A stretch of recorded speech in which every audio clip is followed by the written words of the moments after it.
So it's time for a very, very great conversation of late on social media. I know that a whole lot of you have been chancing on videos of students being assaulted by their fellow students.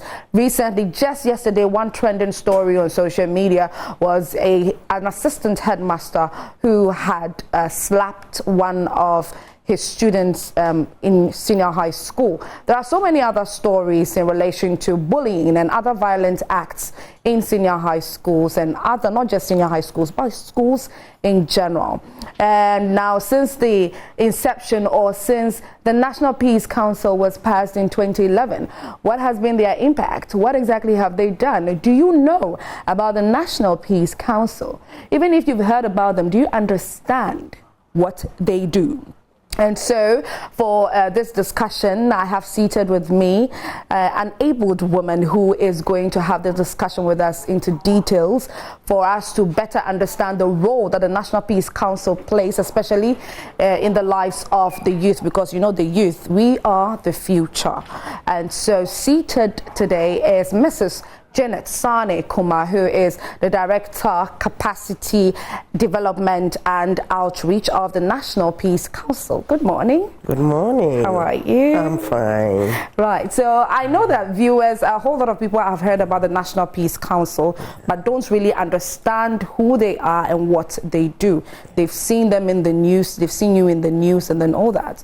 So for the sake of a lot of Ghanaians who do not know what you do, kindly tell us. Okay, so as you've already said, the National Peace Council came into being by the passage of an act, which is Act 818. Yes, and Act 818 gives us the mandate to create mechanisms for conflict prevention, conflict management, conflict resolution, and to build sustainable peace within the country. So basically, our role is to manage conflicts and to build peace. Yes. So how has it been so far? Well, it's a very interesting journey. It's not easy, but it's worth it. Yes. And the National Peace Council has done a lot since its inception in 2013. I mean, it was in existence in 2006. Okay.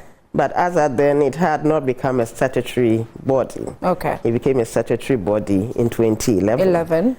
And the actual staffing was done in 2013, in September. Okay. Then is when the whole thing took off. But you had already started working since 2006? Yes. The council had been set up, but they were waiting for the law to be passed.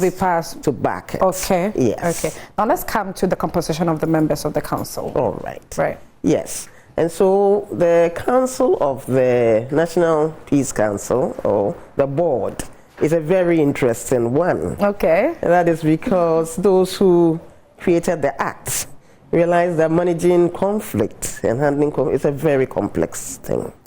And so they realized that they needed people of substance, people with integrity, people with influence within the community and society to be able to manage such a situation that we find ourselves in. And so in their wisdom, they brought in mostly religious leaders. Yes, the composition. Okay. So we realized that in the composition we have 13 members. And at least 4 of these members are Christian, from Christian groups. 3 are from Muslim groups. Okay. We have 1 from the African traditional religion. Nice. And then we have 1 chief. Then we have 2 members from civil society. And then we have 2 members who are appointed by the president, of which at least 1 must be a female. Okay. Yes. Okay. Yes. That's nice. So now let's come to how best what exactly do you do? How do you disseminate information when it comes to counseling people, or like students, for instance? Before we started the show, I told you that I had seen that earlier this month you were at Osu Presby Senior High School, to speak to the students. Yes. Right. So something like that. Are you beyond the regions of Accra? Yes, in fact, I had wanted to tell you that even the council, when it comes to the board that I talked about, we have the national board. But because of the complexity of the role that we play, that board is replicated in the regions. Okay. So each of the 16 regions, we are currently based there. Okay. And each of these 16 regions, we have a council, which is also 13 members. In each six of the regions? 16 regions, with the same composition. Nice. So we have the national board, which oversees everything. Then we also have regional boards. Because conflicts also have to be managed and resolved in the regions and in the districts. And so that is the structure.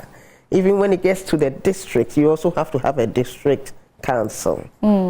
So that's the way the structure goes. Okay. Yes. Right. So earlier you mentioned that you have done a lot. The National Peace Council has done a lot since it was passed in 2011. Now let's come to the notable achievements. Yes. So we have many notable achievements. Right. In fact, the National Peace Council have had what you call capacity training or capacity development for municipal and district chief executives in various regions. We did it in the Western region, we've done it in the Greater Accra region, we've done it in the Ashanti region, we've done it in the now Bono region. That used to be Sunyani, yes, but now it's divided. So we've been doing it. I mean, we've reached almost, I think, about 6 or 7 of the regions. Okay. We hope to do more, but it's very cost intensive. And so we need more funding to be able to reach each of the 16 regions. But it had a very great impact because managing a municipal or district is a very complex thing. And if you don't know how to manage conflict, it's going to give you a lot of problems because there are a whole lot of chieftaincy issues in there, land issues, a whole lot. And so as we gave them that training, you could see they didn't even want to close. They had questions upon questions and they wish it would go on. But I think it was 2 days for each region. We just had to manage it because that was what the money at that time could do. Yes. When certain issues are brought to your doorstep, do you foresee or do you plan on using a certain number of days or months to handle that particular issue?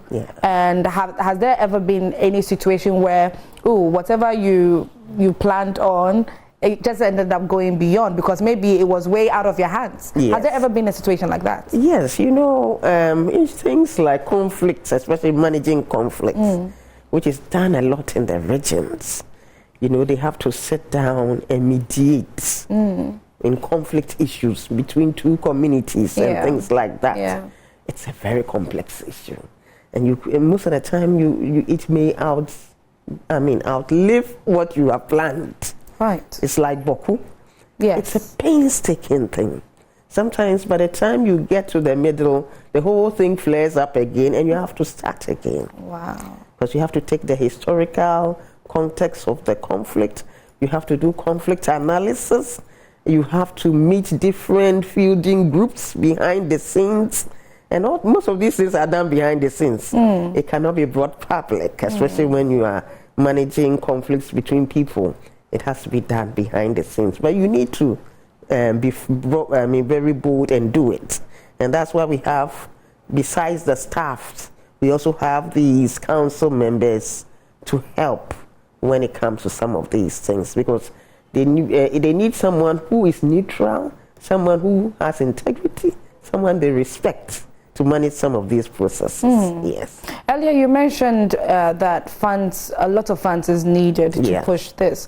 So has there ever been a situation where in the middle of mediating, maybe the amount or the level of funds that was needed, I mean, it was more than you planned, and so you got exhausted and maybe you decided to just, you know what, this is out of my hands, I'm leaving it.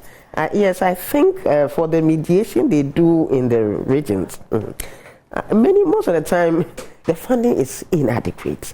But I tell you, sometimes even these council members, they put their own money inside. I was going to get there. That they put their own money inside. I mean, they are even not paid salaries. They are just paid allowances. Wow. But because they love the job so much, and they want to see the things resolved, they put in their own fuel into their own cars, send it to some of these places.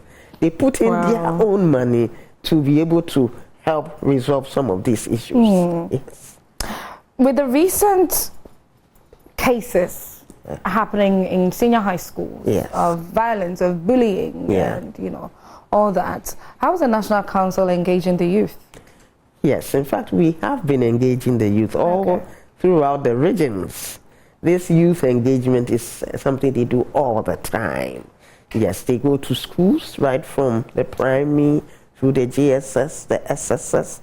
In fact, we are also even going to the tertiary schools. And we want to, it's our plan that if we can reach every school in Ghana, we would love to do that. But of course, it needs resources. You understand, to be able to move through all these schools. It needs a well developed plan and a lot of resources to be able to do that. But in this instance, at least we've been to 8 schools. Yes, we've been through 8 schools recently. Recently, yes. 8 schools. 8 schools. Yes. Senior high school. Senior high schools. Okay. Yes. All right. So, viewers, the conversation that we are having is in relation to the recent cases that have been happening in the senior high schools when it comes to violence, bullying, other violent acts. And seated with me is Mrs. Janet Same Kumar. And we are having a very interesting conversation about the role that the National Peace Council plays in this country. If you don't know, this is the perfect conversation for you to learn and how best that we can help resolve all these issues. I started off by speaking with Mrs. Janet Sane Kumar, who is a Director, Capacity Development and Outreach of the National Peace Council. And our second guest is seated. She's in the person of Miss Semefa Asimenu, who is a gender officer. Good morning. How are you? Thank you. All right, so we started off by talking about what the National Peace Council is, the role that they play, the impacts, the notable achievements so far, and then we went into the senior high schools, what exactly is being done, and Mrs. Sane Kumar mentioned that recently in Accra, 8 schools have been visited to give them that, awareness when it comes to violent acts and then bullying in senior high schools. But before we get into that, gender officer, what exactly do you do? I told her that I was going to ask her, so let me ask you, gender officer, what exactly do you do? Okay, thank you so much. Right. Good morning to our lovely viewers. Yeah. So the gender officer of the National Peace Council basically does mainstreams gender in the programs and activities of the National Peace Council. So in the gender unit, our activities are not limited to only the Peace Council. Okay. We spread our tentacles to our stakeholders as well, and also the secondary schools, young girls. We do mentorship programs for young girls. And the gender unit, the basis of the gender unit, we are based on UNSCR 1325. And the UNSCR 1325 has 4 pillars: participation, prevention, protection, and relief and recovery. Oh, okay. Yes, so that's our focus. We do women, peace, and security. Okay, yeah. Okay. Really beautiful. So for those of you who didn't know what a gender officer does when it comes to the National Peace Council, there you have it. So now let's come to the schools. Mrs. Sane Kumar mentioned that 8 schools have been visited recently. And okay, so when you visit the schools and you are speaking to the students against these violent acts in senior high schools, yesterday, like I said, a video that was trending was a headmaster, an assistant headmaster, who had slapped a student for leaving the school without permission. But apparently the student had I sought permission. She had exeat to leave, but then the assistant headmaster slapped her, which made her almost blind in that particular eye.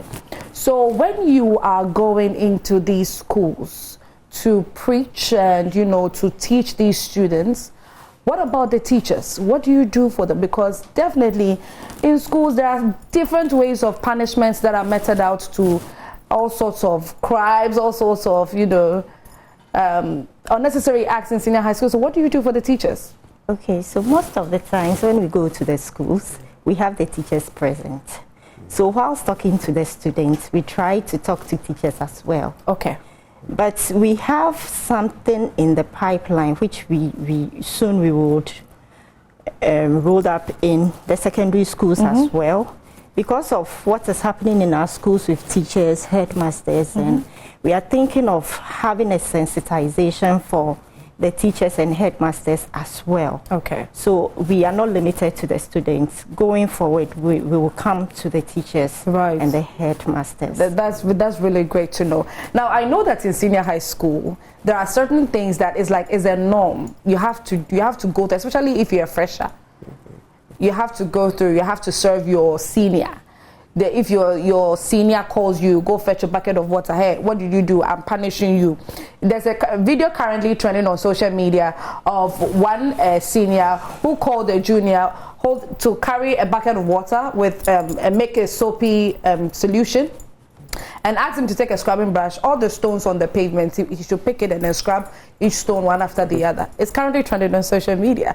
There are certain punishments, if that's what I should call it, that are very normal in senior high schools. What exactly can be done about these situations like this? You can't do away with them. Yeah. Yes. Yes. So I think that when we go to the schools, we have basically about an hour to talk to them. So generally, what we did was to at least teach them a little bit about what conflict is, teach them what tolerance is. We felt that tolerance is very key. We taught them ways, the steps, how conflicts can escalate. Those were some of the things we taught them. We also taught them peaceful coexistence, the need for people to be able to coexist with each other despite our differences, because we all have different religions. We all come from different homes. We behave differently. Yes. We all have different interests and needs. And so we had to encourage them to know how to manage some of these differences.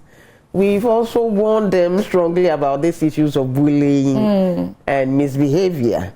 And at least they know about the Adisadel issue. Yes. And the way that the thing was being done, they didn't know that it was being covered. And so you have to be careful. You never know who is covering you when you're doing something. Yeah. And it might trigger a lot of problems for you in terms of your education, and it gives you a setback. And so we have encouraged them that if someone is bullying them, they should report. They shouldn't keep it to themselves. And at least we taught them different forms of violence, that not all violence is physical. There's sexual violence where you can be raped, where there can be touching in your body. Yes. Yeah. And that once we insisted that they should report, because sometimes somebody will be molesting you sexually. You don't keep it to yourself, right? Because it will have a psychological effect on you. So we have encouraged them to report to the necessary authorities. And this is where I want to bring some FI in with the whole gender thing. That some students go through sexual, misconducts in senior high schools. Tell us about some of the cases that you've had to encounter in schools. Okay. And what really do you do about them?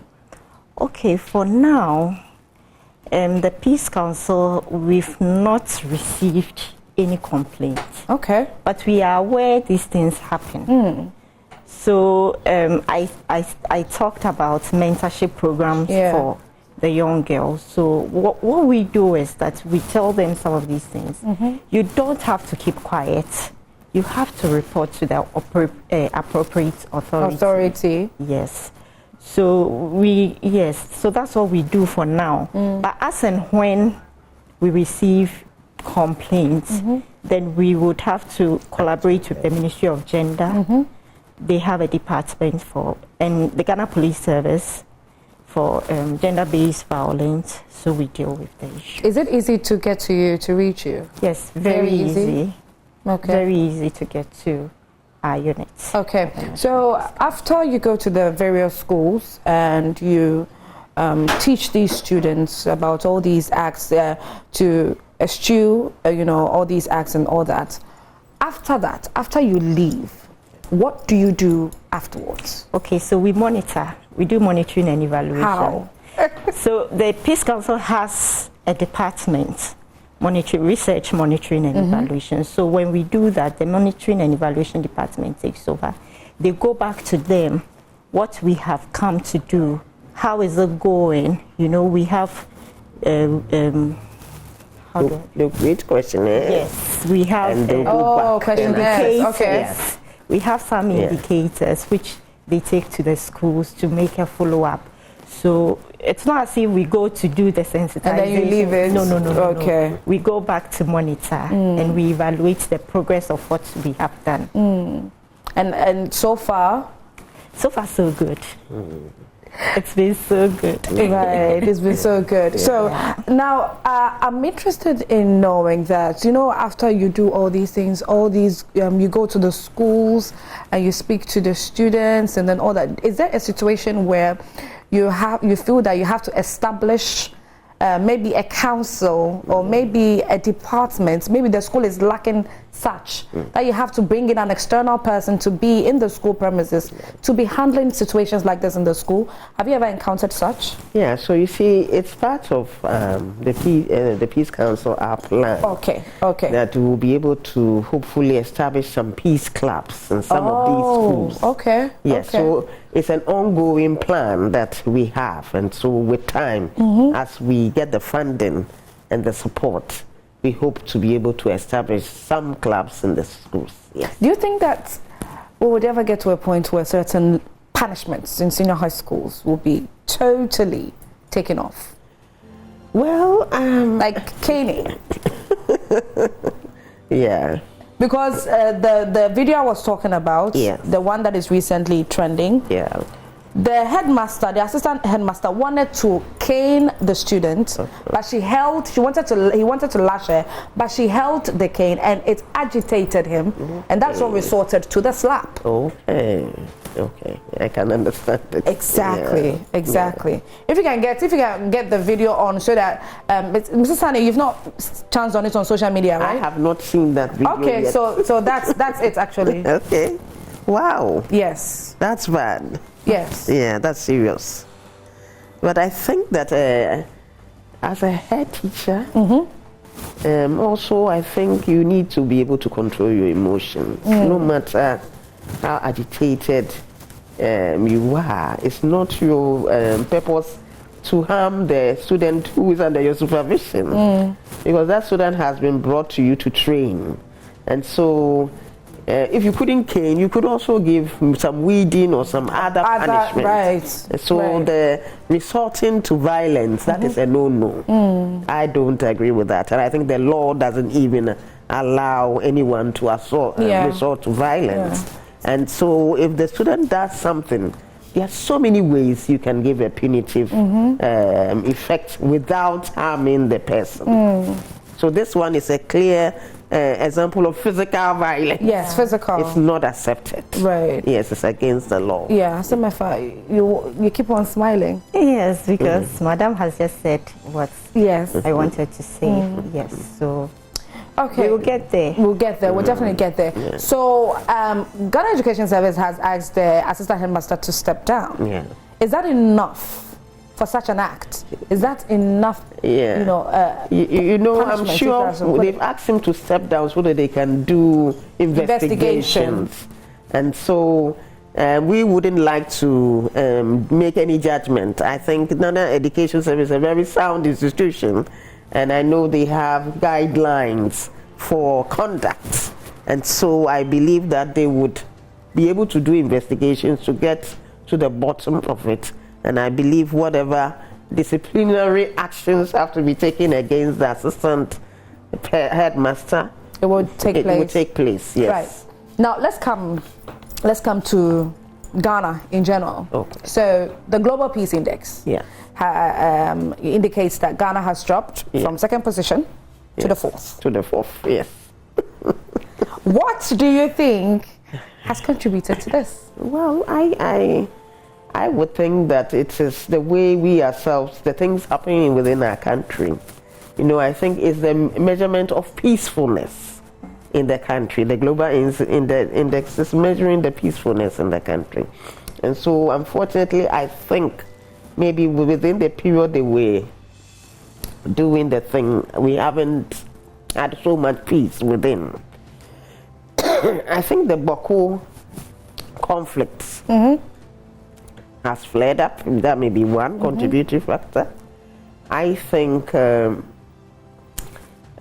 pitching at even the economic situations, the pitching of the pensioners and other people, all kinds of things, going against the finance minister, people pitching at the finance ministry. It doesn't show peace, even though it's legitimate. The killing of innocent policemen in bullion vans, for instance, is an instance of, and it's happened once or twice too many.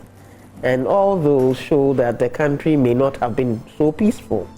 Apart from that, sometimes our own utterances in social media and other spaces, it gives off. Yes, maybe some of the situations may not be that bad. But when we go on social media, we condemn ourselves. Very true. We give ourselves all the names. And of course, if the person is rating you, you have rated yourself. You've helped him to rate you down. And so we have to watch some of the things we do to, guide our integrity to and guide our democracy and our peacefulness. If we're able to improve some of these things, I'm sure we'll be able to have a better rate. So is Ghana a peaceful country? Oh, generally, I would think that Ghana is a peaceful country. But we know that peace is fluid. It's fluid. If you don't guide your peace, you can lose it. So we have, we are currently facing our neighboring countries. There are certain things going on. There are coups going on. Yesterday, news that is coming out is that Gabon is experiencing a coup currently. Yes, military officers have taken over the governance of Gabon, and because of a recent election that happened, they said that they don't want this president, Ali Bongo. They don't want him, and so military officers have taken over. So do you, looking at what is happening in these neighboring countries, it is all questioning the leadership of the country. As National Peace Council, what exactly do you think we can do as a country to prevent any such of happening? Because it is happening around us. It's true. And it seems that it's getting closer and closer. Yeah. So I think that, peace is not only just talking. It goes deeper than that. And so, we need to guide our structures. When there's too much disparity between ethnic groups, between people, some feel marginalized, deprived, they are not being treated well, you would always get these uprisings, you understand? And so we need to do our best to bridge the gaps in terms of economics, social amenities to various regions within the country. We should try and bridge the gap. And again, as politicians, especially as we are entering into an election year next year, we need to do a lot of education, election education, to all people that we should value our peace. The democracy we have, we should value it. I never think that a coup will take us anywhere. In your country, if there's a coup d'etat, it's going to take you backwards. I think no matter how bad you think your democracy is, at least every 4 years you have a chance to vote and change, right? Yes, and I think it's a better option. So let's not take it for granted. That as for Ghanaians, we don't fight, we are cool. If we don't, encourage ourselves, especially during elections, to guide the peace of the country, we can lose it, just like them. Yes. So we need to make a conscious effort to build peace amongst ourselves, whether it's from Christian to Muslim, ethnic group to ethnic group, political parties, from MPP to NDC, CPP, everyone. We all hands on deck. All hands from community to schools to anywhere, churches, mosques. We need to work hard and maintain peace. Right. Semafa. Yes. So it is true. War is not an option. Yeah. Because conflict takes a country back 40 years. And I don't think that we are ready to go back 40 years.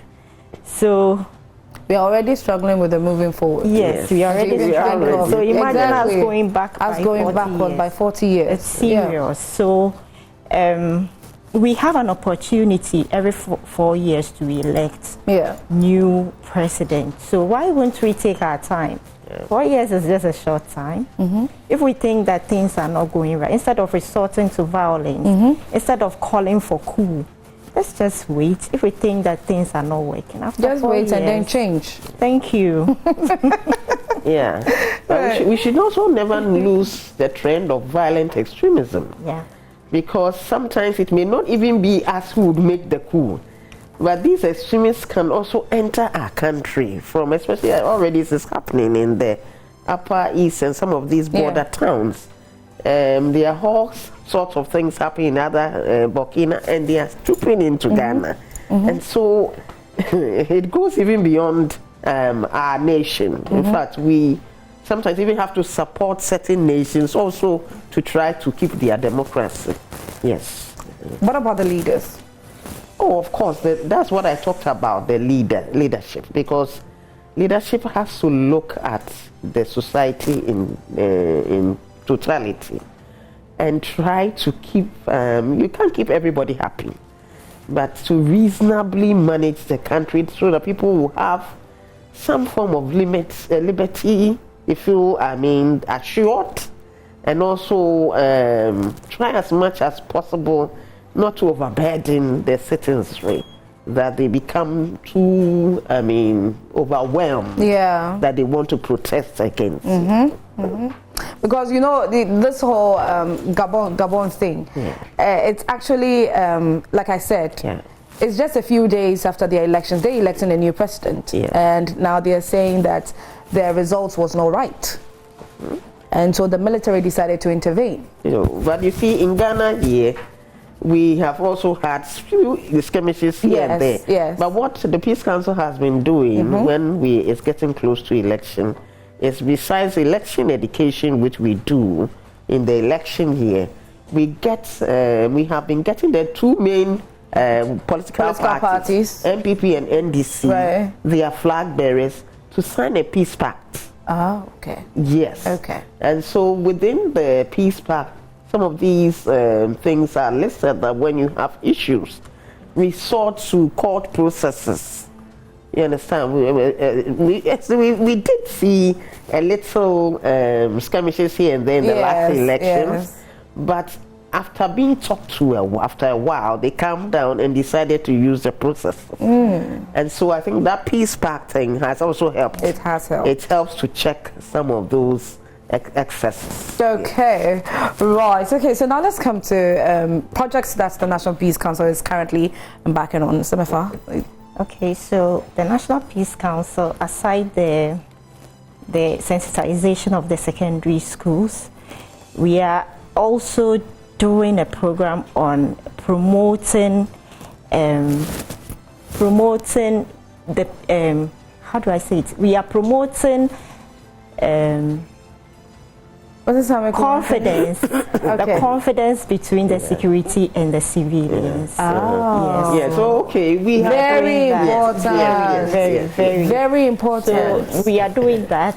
Okay. Currently, that's what we are doing. So we did it in Koforidua, Tamale, Pram, and there is even today there's a meeting. Is it something that you brought together recently? Yes. After the viral video of the police before, or it was way before that? This was something we did with CRS.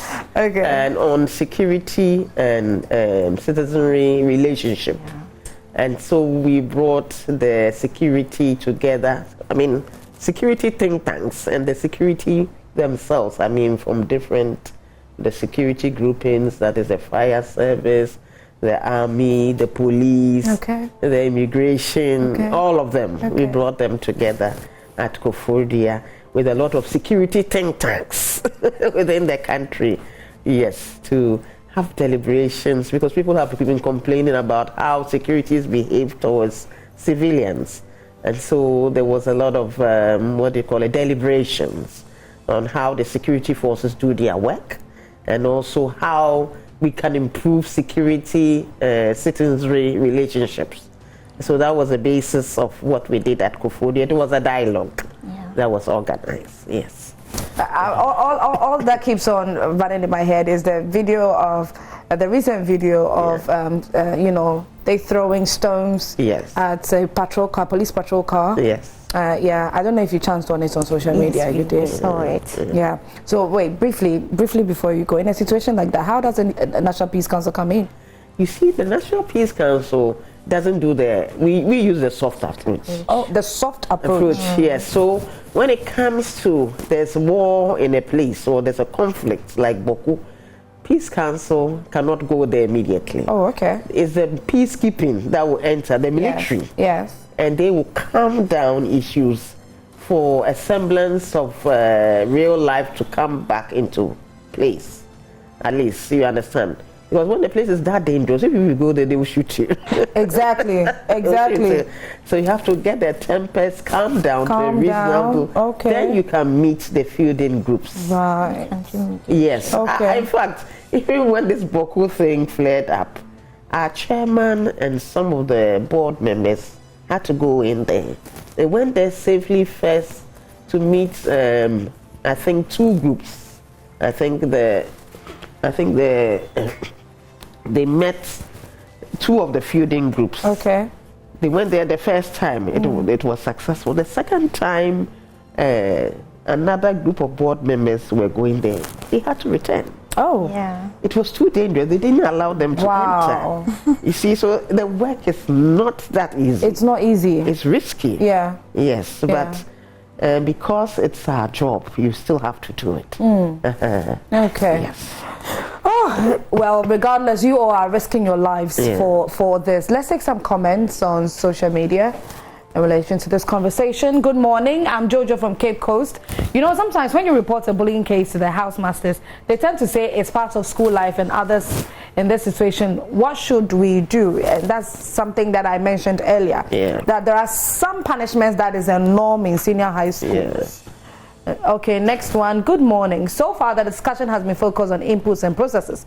What are the outcomes? Are they measurable? Who's responsible for funding the council? What are the roles of the council in the regional and district level? How long has the National Council been in existence? When asked about notable achievement, just capacity building was mentioned. Is that all? No. It's because of the limitation of time. Yes.